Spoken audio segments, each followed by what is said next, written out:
days from receiving this resolution from the National Assembly, my Lord, the Speaker of the Senate is supposed to commence action, proceedings towards the completion of the removal of, or otherwise, of the Deputy President. My Lord, to consider the motion, my Lord, to commence the proceedings to consider that motion for the removal of President stroke Deputy President. My Lord, thereafter, they only have 10 other days, my Lord, 10 other days to finish the process, to make a decision. My Lord, you can correlate this to Article 140 of the Constitution of Kenya, which requires that a petition once presented to the Supreme Court for the validity of a presidential election must be determined within 14 days. So, my Lord, it's not unique for these proceedings to be determined in this manner. My Lord, there are constitutional policy reasons why that is the case. My Lord, perhaps because this position is important and stability of the nation is very critical, you don't want to keep people in abeyance on who is their president and deputy president. My Lord, the deputy president, when there's a vacancy in the office of president, they're supposed to assume office as president. So, my Lord, because of these constitutional timelines, then one of the reasons one, my Lord, can make is that because of the stability of the nation, you cannot have a vacancy in the office of president and deputy president within this kind of periods. That is why the Constitution, my Lord, has set strict timelines for determination of questions concerning their removal from office or election into office. So that, my Lord, this is now tied on the public participation. So that, my Lord, what happens on the public participation, my Lord, is that whereas public participation is not provided for in Article 64 of the Standing Orders, my Lord, public participation is a constitutional imperative which so many authorities have laid down, and including this court, my Lord. So that, my Lord, this constitutional imperative known as public participation must be done within the confines of the timelines which have been laid down. So, my Lord, the National Assembly was required to do public participation, my Lord, within those timelines and not create excuses. And my Lord, that's what the National Assembly did, public participation within the constitutional timelines. My Lord, submissions was made by Senior Counsel Paul Muite on whether a response by the Deputy President is needed when you are going to public participation.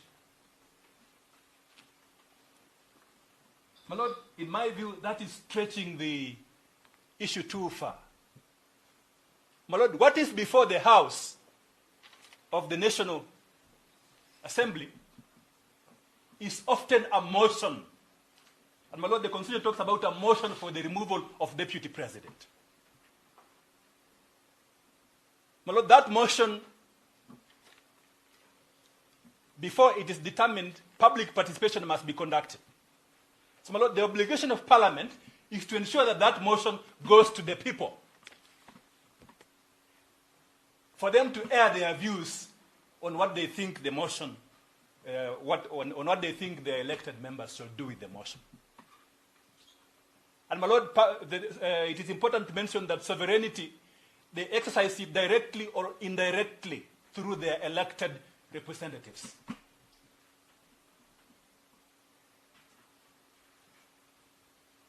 So, my Lord, there is no obligation whatsoever to send a response to the people, because by that time, there are no proceedings contemplated in the standing orders for pre-impeachment public participation, because there is no motion. It will be speculative to go to the people with a motion which has not been introduced to the House for adjudication. Just like this court cannot adjudicate, my Lord, on a petition which is not before it. People will be talking to the media about the petition, but the High Court will only be seized of that petition when it is brought before it. My Lord, that is very important to to distinguish.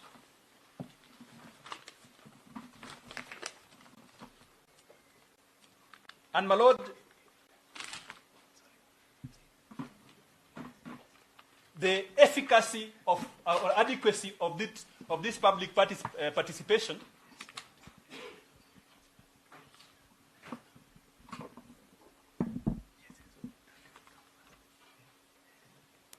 my Lord, because it was done, cannot be considered at this stage of the proceedings. My Lord, the petitioner is inviting you to make conclusive determination on the question of public participation. My Lord, the response from the National Assembly that public participation was indeed done, and the mere fact that it was done, then, my Lord, you cannot consider that on merits at this stage. So, my Lord, we urge that you don't grant the conservative orders.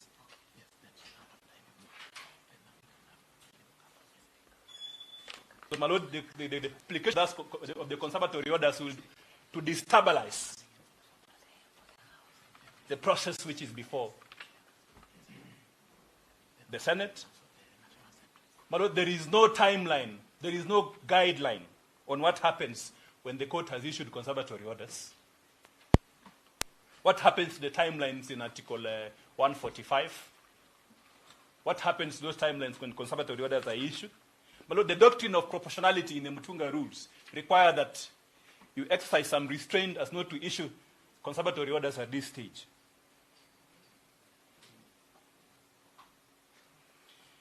My Lord, Senior Counsel Paul Muite talked about gross violation of the Constitution as one of the grounds. He says the motion does not meet the motion for impeachment. But, my Lord, again, in the Sonko case, the Supreme Court has said the role of the court is not to look at the midst of these allegations. My Lord, instead, the High Court is supposed to just look at the process issues. Has the National Assembly complied with the standing orders and the provisions of Article 145? My Lord, if the answer is yes, then, my Lord, you allow those proceedings to continue and conclude. My Lord, now that my colleague, Senior Counsel, talked about gross violation of the Constitution, my Lord, allow me to say that indeed, from the motion, the Deputy President, there are serious allegations that the Deputy President is facing. And, my Lord, as I wind up, my Lord, the Deputy President is participating in the proceedings before the Senate. My Lord, that is important. He is participating in the proceedings before the Senate as we speak. So, my Lord, he cannot approbate and reprobate. He cannot participate in the proceedings before the Senate. My Lord, yes, my Lord, the process is going on. My Lord, allow me to quote a document, my Lord, which, because I'm not speaking from the bar. Yes, my Lord. Yes, my Lord. From a response which was filed, which we have filed, and which also my colleague have filed, my Lord, an affidavit, supplementary affidavit by Rigathi Gachagua. My Lord, this is what they have annexed. My Lord, they have annexed a letter from the Senate inviting them to submit a response by 5 p.m. today, stating that the motion is before the House. They were given material which constitute this motion, and they were required to file a response. My Lord, under Article 145 of the Constitution, those proceedings have already commenced. My Lord, what I'm saying is that the 10 days for the Senate to consider that question have already commenced. The proceedings are active before the Senate. I hear that, but as to whether it's actively engaged, what you refer to a document that you have been invited. Yes. Not the document that has filed. That's correct, my Lord. So can we restrain ourselves to that point? Okay, my Lord. I'll rephrase then, my Lord, by saying that the Senate has invited the Deputy President, That's fine. yes, to appear, my Lord, before it to answer on these weighty allegations which the petitioner says concern gross violation of the Constitution. My Lord, now that brings out a fundamental point. My Lord, he has opportunity in accordance with the provisions of Article 50 of the Constitution.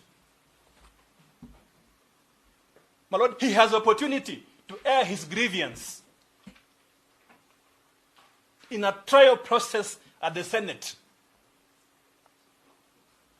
My Lord, that's a fundamental tenet of the doctrine of natural justice. He has been given an opportunity to come and ventilate his concerns about public participation, about the content of their motion, the allegations he is facing. He has opportunity to ventilate those concerns in a quasi-judicial process, my Lord. My Lord, quasi-judicial process. So, my Lord, it's better that we allow him to exercise his opportunity to appear before this quasi-judicial process for the trial of these allegations. My Lord, the issuance of conservatory orders will deny the parties that opportunity to subject the allegations against him in a constitutionally tested and compliant process of impeachment. My Lord, the senators act as jurors, as in this case, stroke judges. My Lord, they are required to make up to decide on each and every allegation that he is facing.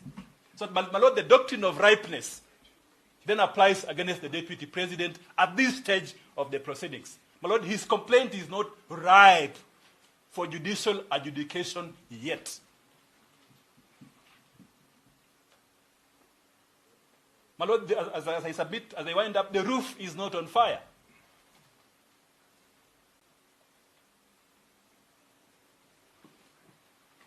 My Lord, the courts of the doors of this court have not closed at him to come and ventilate his concerns about the entire process completed. But after the impeachment proceedings have concluded. And my Lord, this is the tenor and the effect of their submit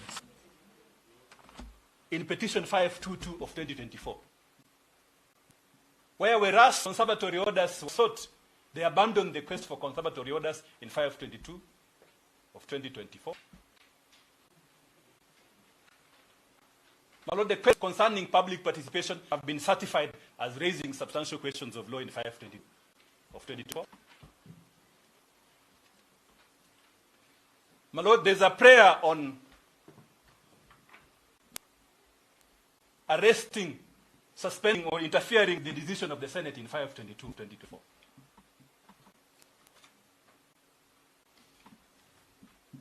And my Lord, those proceedings anytime now will be before a three-judge bench for adjudication.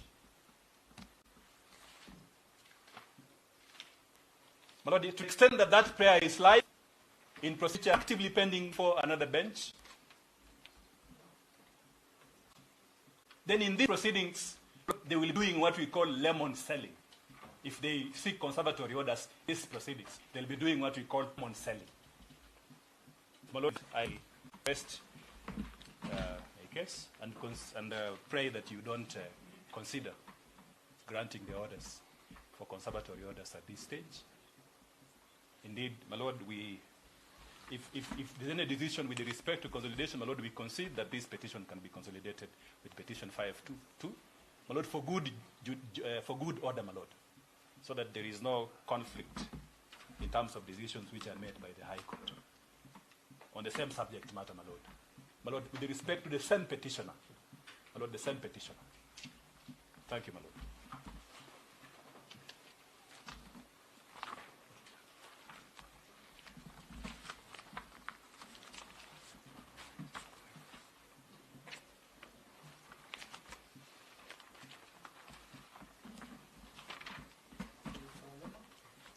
Yes, my Lord. Yes, I have my time. I wanted to ask a question to Mr. Yes, my Lord. You refer to paragraph 93. Yes, of the... Although I understand what is Yes.